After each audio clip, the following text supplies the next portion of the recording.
नमस्कार खबरां ਦੇ ਇਸ ਬੁਲੇਟਿਨ 'ਚ ਤੁਹਾਡਾ ਸਵਾਗਤ ਹੈ। ਮੈਂ ਹਾਂ ਗੀਤਾ सक्सेना। ਪਹਿਲਾਂ ਪੇਸ਼ ਨੇ 24 ਖਬਰਾਂ। प्रधानमंत्री नरेंद्र मोदी आज शाम 7 ਵਜੇ परीक्षा पे चर्चा प्रोग्राम दौरान विद्यार्थियों मापियां ते अध्यापकों नाल गलबात करनगे।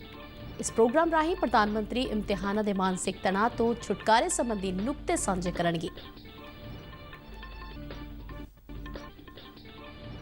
प्रधानमंत्री नरेंद्र मोदी भलके श्री गुरु तेग बहादुर जी के 400वें प्रकाश दिहाड़े नूं मनाउण संबंधी उच्च पद्धरी कमेटी की मीटिंग की प्रधानगी करनगे।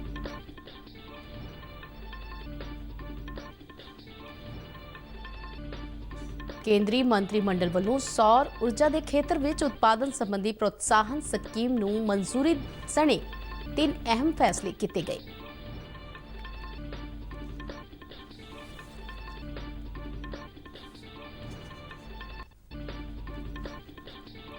पंजाब सरकार ने सूबे विच महामारी के वध रहे मामलों के मद्देनज़र सख्ती वधाउण का फैसला किया। रात के करफ्यू समय गैर जरूरी गतिविधियां ਅਤੇ ਦੁਕਾਨਾਂ ਦੇ ਵਿੱਚ 10 ਤੋਂ ਵੱਧ ਵਿਅਕਤੀਆਂ ਦੇ ਇਕੱਠੇ ਹੋਣ ਤੇ ਪਾਬੰਦੀ ਲਗਾਈ ਗਈ। ਚੰਡੀਗੜ੍ਹ ਪ੍ਰਸ਼ਾਸਨ ਵੱਲੋਂ ਮਹਾਮਾਰੀ ਦੀ ਸਥਿਤੀ ਦੇ ਮੱਦੇਨਜ਼ਰ ਅੱਜ ਤੋਂ ਰਾਤ ਦਾ ਕਰਫਿਊ ਲਗਾਉਣ ਦਾ ਫੈਸਲਾ। ਤੇ ਹੁਣ ਖਬਰਾਂ ਵਿਸਥਾਰ ਨਾਲ। प्रधानमंत्री नरेंद्र मोदी आज शाम 7 ਵਜੇ परीक्षा पे चर्चा प्रोग्राम राਹੀਂ विद्यार्थियों मापिਆਂ ਤੇ अध्यापकों के नाल गलबात करनगे। परीक्षा पे चर्चा के पहले वर्चुअल प्रोग्राम दौरान प्रधानमंत्री विद्यार्थियों ਨੂੰ ਪ੍ਰੀਖਿਆਵਾਂ ਦੀ ਤਿਆਰੀ ਦੌਰਾਨ ਹੋਣ ਵਾਲੇ ਮਾਨਸਿਕ ਤਣਾਅ ਨੂੰ ਘੱਟ ਕਰਨ ਦੇ ਲਈ ਵਿਚਾਰ ਅਤੇ ਸੁਝਾਅ ਸਾਂਝੇ ਕਰਨਗੇ। ਇਸ ਵਾਰ ਦੇ ਪਰੀक्षा पे चर्चा प्रोग्राम संबंधी प्रधानमंत्री ने ट्वीट करदे कहा कि इस प्रोग्राम दौरान विद्यार्थियों मापिਆਂ ਅਤੇ अध्यापकों के नाल संवाद रोमांचकारी रहेगा ਤੇ कई विषयां ਨੂੰ इस प्रोग्राम का हिस्सा बनाया जाएगा। प्रधानमंत्री ने कहा कि इस प्रोग्राम ਦੇ ਵਿੱਚ एग्जाम वारियर्स ਮਾਪਿਆਂ ਅਤੇ ਅਧਿਆਪਕਾਂ ਦੇ ਲਈ ਬਹੁਤ ਕੁਝ ਹੈ। ਪ੍ਰਧਾਨ ਨੇ ਇਮਤਿਹਾਨਾਂ ਦੇ ਮਾਹੌਲ ਨੂੰ ਤਣਾਅ ਮੁਕਤ ਕਰਨ ਦਾ ਸੱਦਾ ਦਿੰਦਿਆਂ ਇਸ ਪਲ ਨੂੰ ਯਾਦਗਾਰ ਬਣਾਉਣ ਦੇ ਲਈ ਕਿਹਾ। ਕੇਂਦਰੀ ਸਿੱਖਿਆ ਮੰਤਰੀ ਰਮੇਸ਼ ਪੋਖਰਿਆਲ ਨਿਸ਼ੰਕ ਨੇ ਕਿਹਾ ਹੈ ਕਿ ਪਰੀक्षा पे चर्चा ਪ੍ਰੋਗਰਾਮ ਵਿਦਿਆਰਥੀਆਂ ਨੂੰ ਇਮਤਿਹਾਨਾਂ ਦੇ ਤਣਾਅ ਨੂੰ ਦੂਰ ਕਰਨ ਅਤੇ ਉਹਨਾਂ ਦੇ ਹੌਸਲੇ ਬੁਲੰਦ ਕਰਨ ਦੇ ਵਿੱਚ ਸਹਾਈ ਹੋਵੇਗਾ। ਪੋਖਰਿਆਲ ਨੇ ਦੱਸਿਆ ਕਿ ਇਸ ਪ੍ਰੋਗਰਾਮ ਤਹਿਤ 17 ਫਰਵਰੀ ਤੋਂ 14 ਮਾਰਚ ਤੱਕ 9ਵੀਂ ਤੋਂ 12ਵੀਂ जमात के विद्यार्थियों के लिए ऑनलाइन लिखती प्रतियोगिता भी करवाई गई, जिस विच पहली बार 81 मुल्कों तो विद्यार्थियों ने भाग लिया। परीक्षा पे चर्चा प्रोग्राम 2021 दे विच माईगॉव प्लेटफॉर्म दे राही मिले सवालों नूं भी शामिल किया जाएगा। हुण तक इस प्रोग्राम तहत 14 लाख तो वध भागीदारां दे वल्लों अपने आप नूं रजिस्टर किया जा चुका है। लिखती परीक्षा के जेतूआं नूं ऑनलाइन माध्यम राही प्रोग्राम का हिस्सा बनाया जाएगा। यह program Doordarshan national, DD news, Rajya Sabha TV, Swayam Prabha तो इलावा डिजिटल प्लेटफॉर्मां नरेंद्र मोदी, PMO इंडिया ਅਤੇ PIB इंडिया ते भी विखाया जाएगा। प्रधानमंत्री नरेंद्र मोदी ने विश्व सेहत दिवस मौके सारिਆਂ ਨੂੰ कोविड महामारी विरुद्ध लड़ाई ਦੇ ਵਿੱਚ ਧਿਆਨ ਕੇਂਦਰਿਤ ਕਰਨ ਦਾ ਸੱਦਾ ਦਿੱਤਾ ਹੈ। ਪ੍ਰਧਾਨਮੰਤਰੀ ਨੇ ਟਵੀਟ ਕਰਦਿਆਂ ਪ੍ਰਿਥਵੀ ਨੂੰ ਸਿਹਤਮੰਦ ਰੱਖਣ ਦੇ ਲਈ ਦਿਨ ਰਾਤ ਕੰਮ ਦੇ ਵਿੱਚ ਜੁਟੇ ਸਿਹਤ ਸੰਭਾਲ ਅਤੇ ਫਰੰਟ ਲਾਈਨ ਕਰਮਚਾਰੀਆਂ ਦਾ ਧੰਨਵਾਦ ਕੀਤਾ। प्रधानमंत्री ने कहा है कि आज का दिन सेहत संभाल दे विच खोज ਅਤੇ नवाचार के लिए उन्होंने दृढ़ता प्रदर्शित करता है। उन्होंने सारिਆਂ ਨੂੰ महामारी के खिलाफ एकजुट होकर लड़न की अपील की। प्रधानमंत्री मोदी ने कहा कि कोविड नियमों की पालना करके ही महामारी ते जित हासिल की जा सकती है। इस दे नाल ही उन्होंने तंदुरुस्त रहन ਅਤੇ प्रतिरोधक समर्था ਨੂੰ ਵਧਾਉਣ ਦੇ ਲਈ ਸਾਰੇ ਢੁਕਵੇਂ कदम चुकन ਲਈ कहा। प्रधानमंत्री ने कहा कि भारत सरकार लोगों ਨੂੰ उच्च गुणवत्ता वालियां किफायती सेहत सुविधावां मुहैया कराउण ਦੇ ਲਈ आयुष्मान भारत ਅਤੇ प्रधानमंत्री जन औषधि योजना सने होर कई यतन कर रही है। प्रधानमंत्री ने कहा कि कोविड-19 खिलाफ महामारी ਦੇ ਵਿੱਚ मजबूती ਲਿਆਉਣ ਦੇ ਲਈ ਭਾਰਤ ਦੇ ਵੱਲੋਂ ਦੁਨੀਆ ਦੀ ਸਭ ਤੋਂ ਵੱਡੀ ਟੀਕਾਕਰਨ ਮੁਹਿੰਮ ਚਲਾਈ ਜਾ ਰਹੀ ਹੈ। सूचना ते प्रसारण मंत्री प्रकाश जावड़ेकर ने भी सेहत संभाल ਅਤੇ अगलेरी कतार के कर्मचारियों का विश्व सेहत दिवस मौके धन्नवाद किया। जावड़ेकर ने ट्वीट करदਿਆਂ कहा कि भारत ने सेहत संभाल के खेत्र के विच पिछले कई सालों दौरान कई महत्वपूर्ण पहलकदमियां कीतियां ने।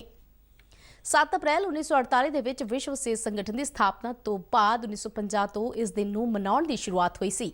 ਇਸ ਵਰ੍ਹੇ ਦੇ ਵਿਸ਼ਵ ਸਿਹਤ ਦਿਵਸ ਦਾ ਵਿਸ਼ਾ ਸਭਨਾਂ ਦੇ ਲਈ ਨਿਰਪੱਖ ਅਤੇ ਸਿਹਤਮੰਦ ਵਿਸ਼ਵ ਦਾ ਨਿਰਮਾਣ ਕਰਨਾ ਰੱਖਿਆ ਗਿਆ ਹੈ।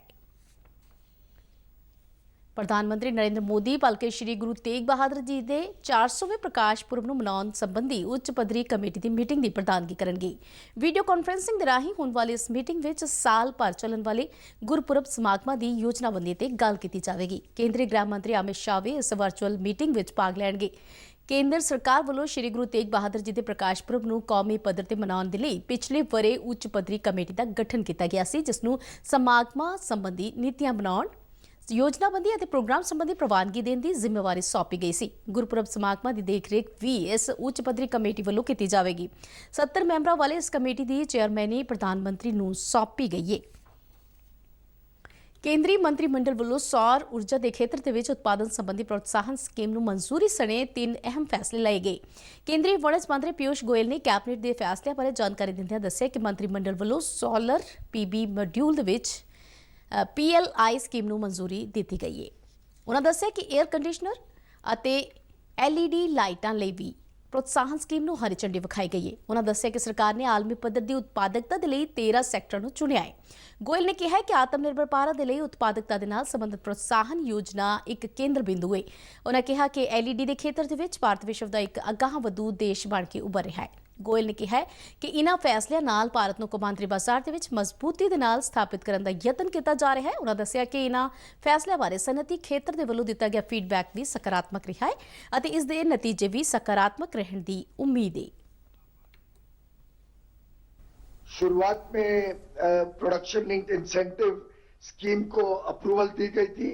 उसके बाद 10 और सेक्टर्स का नवंबर 2020 में माननीय प्रधानमंत्री जी के नेतृत्व में मंजूरी दी गई, जिसमें से 4 प्रोडक्शन लिंक्ड इंसेंटिव्स स्कीम्स पहले मंजूरी हो चुकी है और आज 2 और स्कीम्स को मंजूरी दी गई है। आज व्हाइट गुड्स यानी एयर कंडीशनर्स और LEDs की एक स्कीम अप्रूव हुई और high efficiency solar PV modules, photovoltaic modules की स्कीम।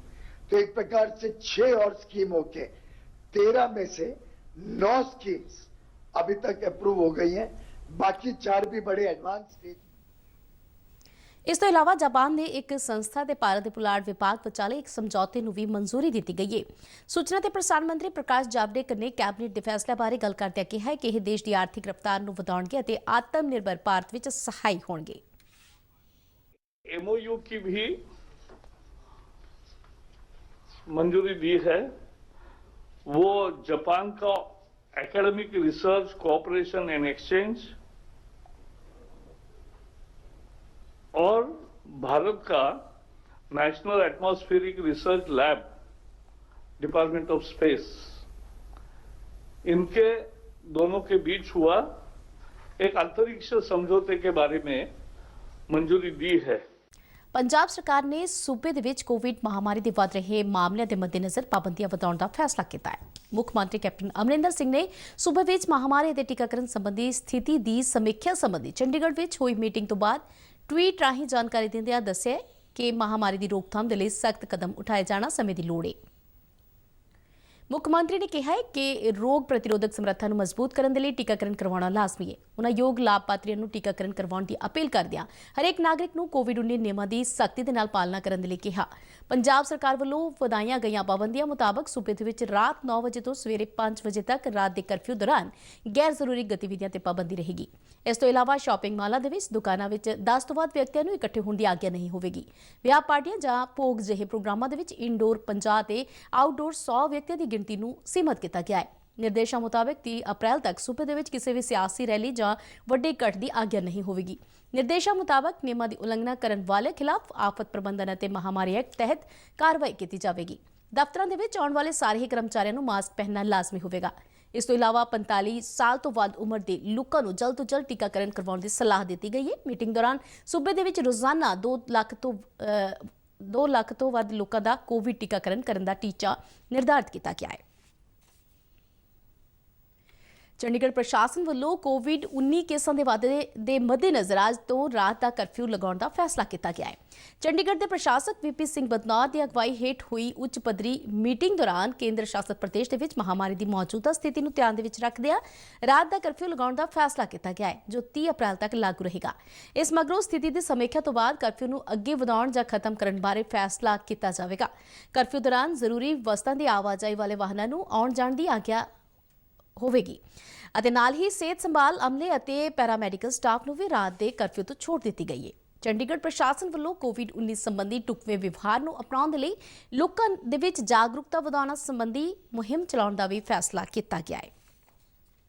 ਗੁਜਰਾਤ ਦੇ ਵਿੱਚ ਵੀ 8 ਨਗਰ ਨਿਗਮਾਂ ਸਮੇਤ 20 ਸ਼ਹਿਰਾਂ ਦੇ ਵਿੱਚ ਅੱਜ ਤੋਂ ਰਾਤ ਦਾ ਕਰਫਿਊ ਲਗਾਇਆ ਜਾਵੇਗਾ ਜੋ 30 ਅਪ੍ਰੈਲ ਤੱਕ ਲਾਗੂ ਰਹੇਗਾ। ਗੁਜਰਾਤ ਸਰਕਾਰ ਵੱਲੋਂ ਅਹਿਮਦਾਬਾਦ, ਸੂਰਤ, ਵਡੋਦਰਾ, ਰਾਜਕੋਟ ਸਣੇ ਹੋਰਨਾਂ ਕਈ ਵੱਡੇ ਸ਼ਹਿਰਾਂ ਦੇ ਵਿੱਚ ਲੋਕਾਂ ਦੇ ਵੱਡੇ ਇਕੱਠ ਤੇ ਵੀ ਪਾਬੰਦੀ ਲਗਾਈ ਗਈ ਹੈ।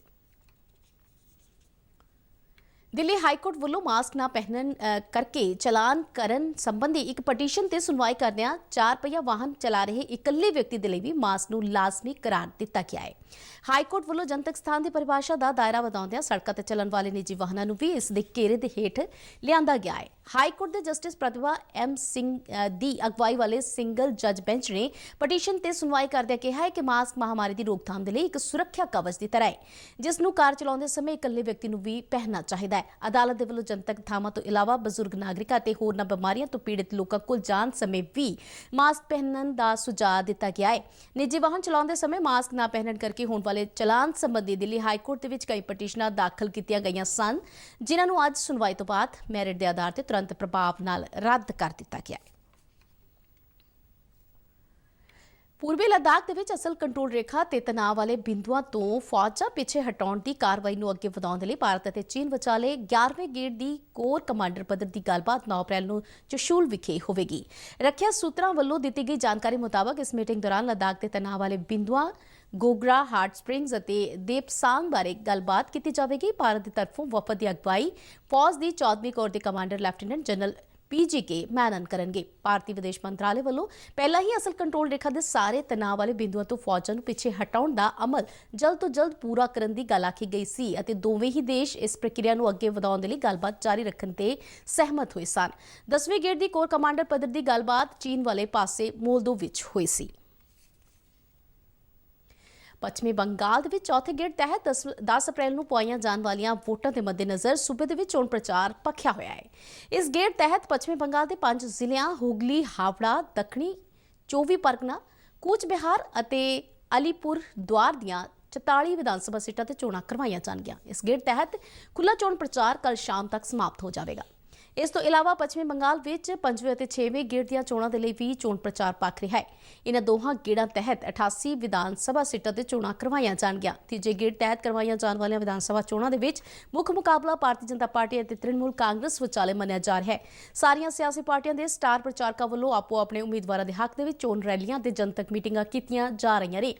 ਭਾਰਤੀ ਜਨਤਾ ਪਾਰਟੀ ਦੇ ਸੂਬਾ ਪ੍ਰਧਾਨ ਦਿਲੀਪ ਘੋਸ਼ ਵੱਲੋਂ ਅੱਜ ਸ਼੍ਰੀ ਰਾਮਪੁਰ ਅਤੇ ਸਪਤਗ੍ਰਾਮ ਦੇ ਵਿੱਚ ਚੋਣ ਰੈਲੀਆਂ ਨੂੰ ਸੰਬੋਧਨ ਕੀਤਾ ਗਿਆ। ਇਸ ਤੋਂ ਇਲਾਵਾ ਮਨੋਜ ਤਿਵਾੜੀ ਅਤੇ ਰਵੀ ਕ੍ਰਿਸ਼ਨ ਨੇ ਵੀ ਵੱਖ-ਵੱਖ ਚੋਣ ਰੈਲੀਆਂ ਨੂੰ ਸੰਬੋਧਨ ਕੀਤਾ। ਤ੍ਰਿਣਮੂਲ ਕਾਂਗਰਸ ਵੱਲੋਂ ਅਭਿਸ਼ੇਕ ਬੈਨਰਜੀ ਨੇ ਮੇਤੀਆ ਬੁਰਜ ਵਿੱਚ ਇੱਕ ਚੋਣ ਰੈਲੀ ਕੀਤੀ। ਕਾਂਗਰਸ ਦੇ ਸੀਨੀਅਰ ਨੇਤਾ ਅਧੀਰ ਰੰਜਨ ਚੌਧਰੀ ਵੱਲੋਂ ਮੁਰਸ਼ਿਦਾਬਾਦ ਅਤੇ ਜਲਪਾਈਗੁੜੀ ਵਿੱਚ ਚੋਣ ਰੈਲੀਆਂ ਨੂੰ ਸੰਬੋਧਨ ਕੀਤਾ ਗਿਆ।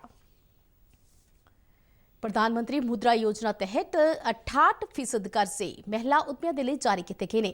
ਕਿਰਤ ਅਤੇ ਰੁਜ਼ਗਾਰ ਮੰਤਰਾਲੇ ਵੱਲੋਂ ਦਿੱਤੀ ਗਈ ਜਾਣਕਾਰੀ ਮੁਤਾਬਕ 28,68,000 ਲਾਭਪਾਤਰੀਆਂ ਨੂੰ ਤਕਰੀਬਨ 15 ਲੱਖ ਕਰੋੜ ਰੁਪਏ ਦੇ ਕਰਜ਼ ਮੁਹੱਈਆ ਕਰਵਾਏ ਗਏ ਨੇ। ਇਸ ਯੋਜਨਾ ਦੀ ਸ਼ੁਰੂਆਤ ਸਾਲ 2015 ਦੇ ਵਿੱਚ ਕੀਤੀ ਗਈ ਸੀ ਜਿਸ ਦੇ ਤਹਿਤ ਗੈਰ ਕਾਰਪੋਰੇਟ, ਗੈਰ ਖੇਤੀਬਾੜੀ, ਸੂਖਮ ਅਤੇ ਛੋਟੇ ਉਦਮਾਂ ਦੇ ਲਈ 10 ਲੱਖ ਰੁਪਏ ਤੱਕ ਦਾ ਕਰਜ਼ ਮੁਹੱਈਆ ਕਰਵਾਇਆ ਜਾਂਦਾ ਹੈ। ਮੰਤਰਾਲੇ ਨੇ ਦੱਸਿਆ ਕਿ ਮਹਿਲਾਵਾਂ ਨੂੰ ਦਿੱਤੇ ਗਏ 68% ਕਰਜ਼ਿਆਂ ਤੋਂ ਇਲਾਵਾ 51% ਕਰਜ਼ੇ ਅਨੁਸੂਚਿਤ ਜਾਤੀਆਂ, ਅਨੁਸੂਚਿਤ ਜਨਜਾਤੀਆਂ ਤੇ ਪਛੜੀਆਂ ਸ਼੍ਰੇਣੀਆਂ ਦੇ ਲਾਭਪਾਤਰੀਆਂ ਨੂੰ ਮੁਹੱਈਆ ਕਰਵਾਏ ਗਏ ਨੇ। ਮੰਤਰਾਲੇ ਮੁਤਾਬਕ ਇਸ ਯੋਜਨਾ ਦੇ ਰਾਹੀਂ 1 ਕਰੋੜ 12 ਲੱਖ ਦੇ ਕਰੀਬ ਲੋਕਾਂ ਨੂੰ ਯੋਜਨਾ ਦੀ ਸ਼ੁਰੂਆਤ ਦੇ 3 ਸਾਲਾਂ ਦੌਰਾਨ ਵਾਧੂ ਰੁਜ਼ਗਾਰ ਮਿਲਿਆ ਹੈ। ਇਸ ਦੇ ਨਾਲ ਹੀ ਖਬਰਾਂ ਦਾ ਇਹ ਬੁਲੇਟਿਨ ਖਤਮ ਹੁੰਦਾ ਹੈ। ਇਜਾਜ਼ਤ ਦਿਓ। ਨਮਸਕਾਰ।